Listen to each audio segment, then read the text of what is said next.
Welcome to BMLT Department of Global Knowledge Campus. Myself, Dr. Rituparna Dutta, I am the HOD of this department, and today I am going to show you some modern techniques which normally used to be handled in case of our lab.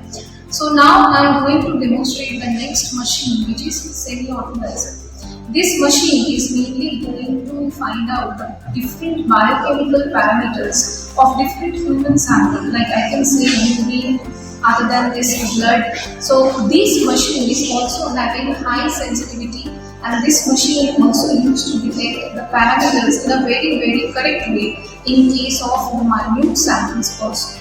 So this machine is also present in case of our lab, and we used to perform different biochemical parameter measurements with the help of this particular machine. Thank you.